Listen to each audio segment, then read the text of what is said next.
Continuing here. So to finish my sentence, if these evildoers get their way, these snot-nosed, spoiled bratty, power-drunken freaks that are running the show, we'll all be living in motels. Do you understand? I mean, we'll be day laborers, working motels, and that'll just get harder and more competitive. Do you understand? The degree of tyranny that we tolerate is the degree that we're going to get. And you've got to care about other people. You can't say, well, and divorce yourself from other people and just say, well, I'm okay. Everybody should just follow my lead and do what I do. Conforming and complying is not an option at this point.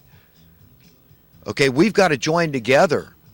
What we need is some kind of a low-end wage workers union. Could you imagine if all those working, from minimum wage to even $25 an hour is too low now in California. You certainly can't be a homeowner in any part of California on a salary like that. You understand? So, all these workers have to join together and say, yes, you've got to care about others. You see, we're all affected by this thing.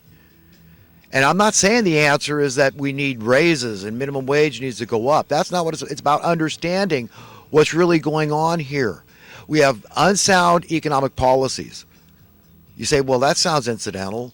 No, it's by deliberation. These people, it's a scheme. You understand? They conspire. These are nefarious people, sinister people,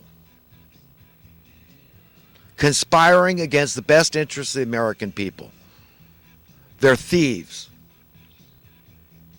and murderers. Of course they're thieves. If they're willing to murder, they don't value conscience. You see, they've got a big advantage over normal people to do these things. And they're going to just push as hard as they can. And how do we not tolerate it? Speaking truth to power. Knowing your stuff. How can we fight these people? You've got to do everything you can to keep your cost of living as low as possible. And even if you can afford to have a higher cost of living, do it for somebody else, because you're not helping people who are out there, hey, $50 more a month. That's a straw that breaks the camel's back. And you're just going to turn your back and divorce yourself from them. And then you're going to stand before God someday because you don't own your own life. See, this is another thing we're all trained and taught. Oh, it's your life, free choice and all that. Hey, listen, unless you created yourself, and your parents did very little. They didn't create you. They just did what dogs and monkeys do. Okay? Who knows? What do I know about making a brain? What do you know? You're going to give account someday. This is not your life. Okay? You're given free will choice, but you will be held accountable for your choices. And if you don't care about other people, that's a choice. That's a choice. We've got to care. So let's go back just to help people understand where I'm coming from. I'm a believer in capitalism, true capitalism. That means supply and demand, free market, competition, risk, all that sort of thing. It's all involved in true capitalism. And there is a steady trend with capitalism, true capitalism. You have declining cost of living. You have progress, is what you see. And the reason is because we find easier and easier methods to produce all the things we want and need. You understand, this is automation, technology, the industrial age in full swing now. And by now, things should be dirt cheap, nominal fee for a cost of living.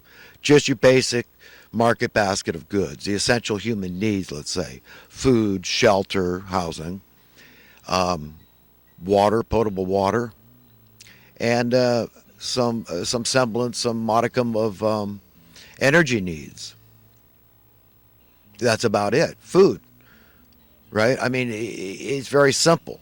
So those things should be dirt cheap, and anything else over and above that, the free market would have too on it, and say, hey, well, whatever. If this is a better manufacturer and they can do it cheaper with a higher quality product, then they're gonna, we're gonna lose. We're gonna lose our butts.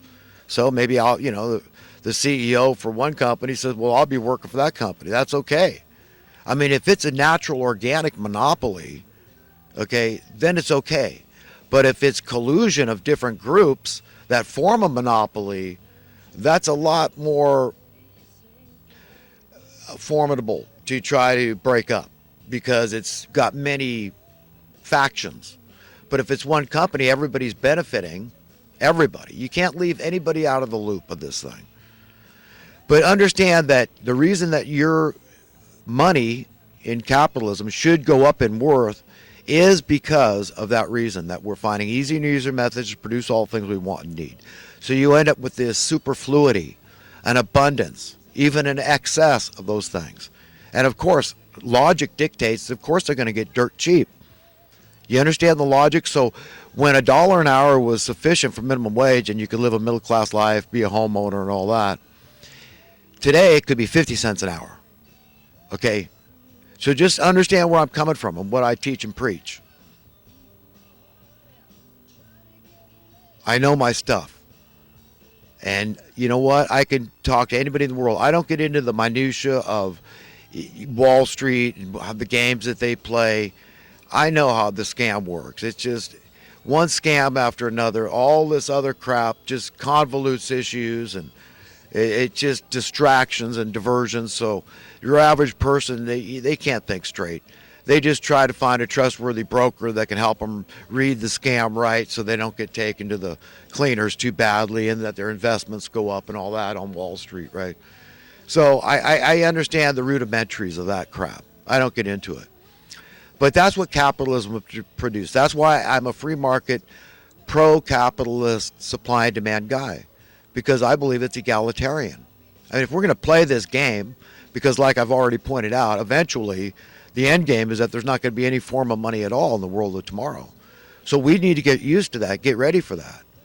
So what better way than to fight for universal prosperity, which translates to universal freedom. True, absolute, unconditional freedom, right? No exceptions, no caveats to that freedom. And right now, the vast majority of human beings, if not almost all of them, unless they're born with a silver spoon in their mouth, are bound financially. They're not free. Physically, we're all stuck on it. We all got to feed this beast. We all have to use money. I've never heard of anybody getting by without having to use money of some form.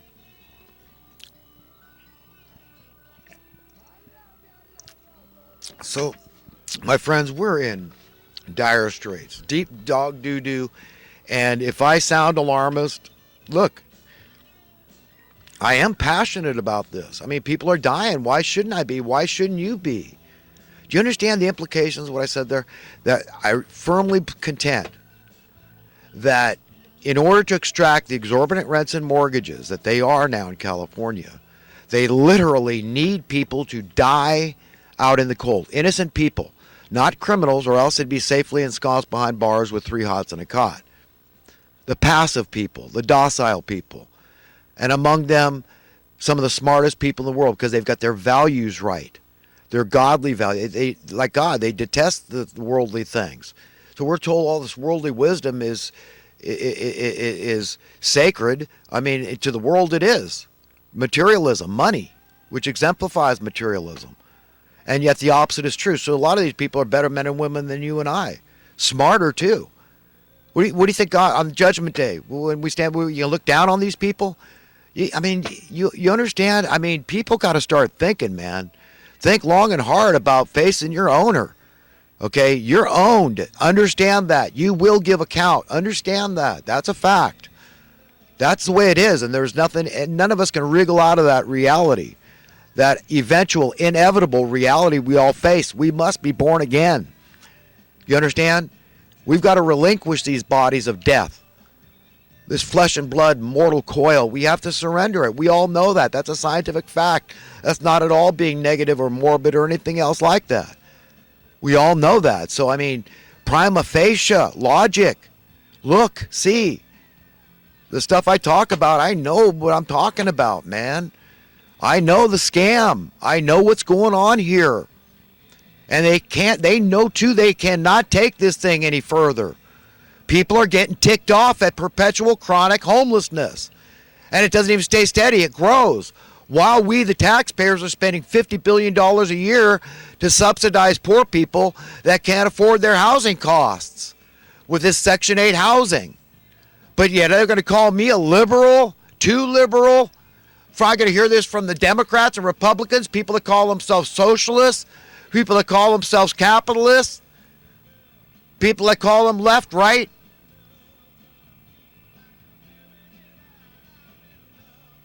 When I say spend that money to buy people houses, be done and done with this damn problem, fix problems instead of supporting them while they get worse, that's all it's done. Homelessness has just gotten worse since they established this Section 8 housing. Yank it if that's the case. Let the chips fall where they will. I can tell you this much. You'll see rents and mortgages plummet overnight. I can guarantee that. I know plenty enough about economics to know that. Guaranteed. Promise. So maybe it would be best. Yank it. You think I'm a bleeding heart liberal now? I'm a fiscal conservative, for God's sake. I want you to have lower taxes. I want you to have a lower cost of living, which, by the way, is a distinct tax. If you must pay it to continue to live, okay, if it walks like a duck and quacks like a duck, it's a tax. I know the scam. I know what it means to water down our money. That's what I'm complaining about. It's tyranny, tyrannical, and the degree I accept is the degree I deserve. And you too, and everybody else out there. You see what I mean about being the squeaky wheel that gets the grease? Even if you got to put on a show. Pretend. If you're not even all that passionate, you come say, come say, I don't get myself upset. I don't get let my blood pressure go up and my heart beat fast. So I know you. I'll leave it to guys like you. Pretend then. Act. We're all actors on a stage anyhow, right? I don't know who said that, but it makes a lot of sense. You choose one day at a time exactly who you want to be. And you could change it up any time. It's up to nobody but you. You can pretend to be passionate. It's like a bluff, a little white lie. But whatever it is, we have to impress upon the evildoers, everybody else that'll listen to us, that we need relief. Okay, we're done. We're tired of being tyrannized. We owe it to this generation, here in California, here in America, here around this planet. We owe it to our fellow human beings, our fellow brothers and sisters. We owe it to God and man to do this thing, to become aware and demand it stop and reverse itself. We want relief. We want a new trajectory and permanent. We want a new age like is promised in Scripture.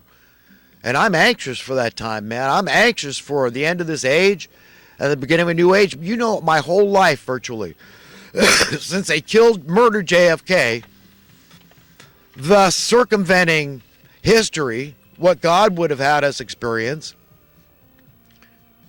Do you understand the implications? How evil these people are? They'll stop at nothing. They don't care about their conscience, their soul. You see the advantages, the enormous advantage they have over us? The righteous?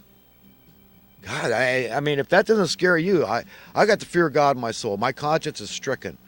And I have a hard time coping and contending with this scene. And I'm the first, I'll admit it.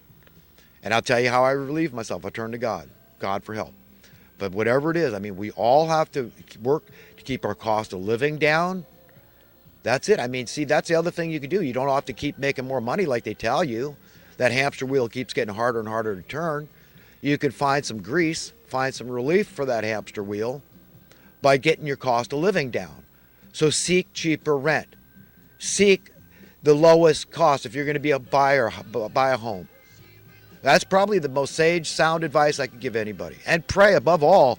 Ask God one day at a time, help you to contend with this. If you're a righteous person and you hate it too, you get what I'm talking about. I don't hate a living being, but man, I hate this established system. This is so evil, so unjust, so unfair, so criminal, so tyrannical. I object vociferously, you betcha. If I didn't, I couldn't live with myself. I couldn't look at myself in the mirror. I couldn't sleep at night. But yeah, these evildoers will have us in a motel situation where we're just going day laborers and we're just, hand in mouth, and, it'll just get harder and harder, more and more hyper competitive, and they just devalue labor. Every nation's single greatest asset is its labor class. Often just we need common uneducated labor. or little education. How much education it takes to build a house? How important is it to build a house? It's an essential human need. Absolutely important. Who can deny it? But I mean, it's as hard as figuring out how you can build a box. Sit down with a piece of paper and a pencil, sketch out a box. You make a sturdy. Say no, the required. It's got to be a sturdy box. Well, essentially, what is a house? Each room of the house, you look at it separately. It's just a collection of sturdy boxes, and we did this fancy slope roof so the rain slides off it. You know, we thought it through here a little angle, so you got to learn how to work with angles. It's very